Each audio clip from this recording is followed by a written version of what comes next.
sometimes it's better to be friends so you can keep them forever. Sabi nila, ano mo sasabi mo? My young kings and queens, quick thoughts. Let's go.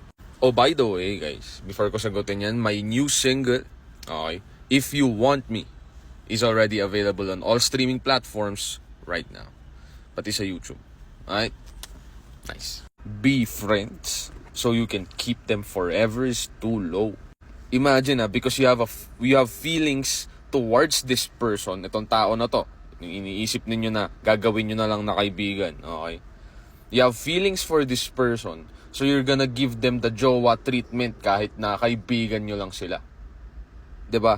While sila, they get all the benefits ng pagiging jowa, pero wala silang kailangan panindigan sa'yo.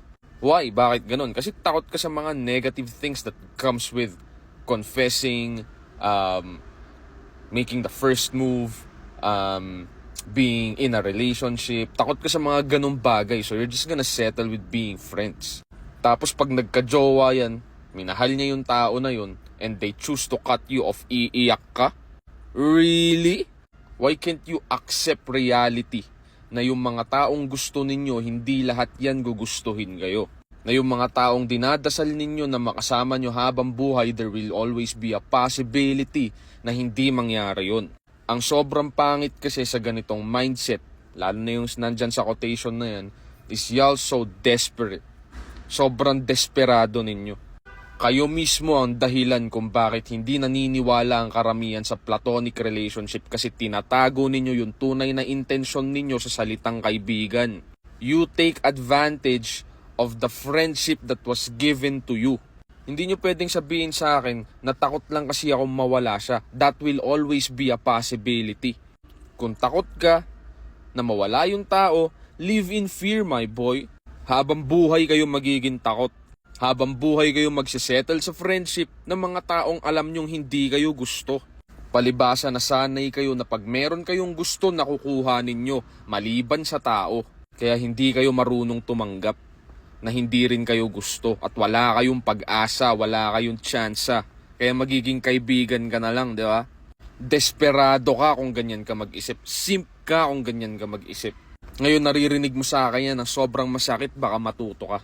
The fact that you want to settle for friendship, wala kang pagpapahalaga sa sarili mo. Hindi mo mahal yung sarili mo at wala kang respeto sa sarili mo. Pag sinabi niya na kumain ka ng tae, kakain ka ng tae. Ganon ka kasi ka naive at kauto-uto. Akala mo true love na kapag pinapansin ka. Akala mo true love na kapag napapangiti mo siya. Akala mo true love na kapag tumatawa siya sa mga jokes mo. Akala mo true love na kapag nagpapahatid siya. Tapos sila pa tong insensitive sa pananaw ninyo. Sila pa yung friendly user sa pananaw ninyo.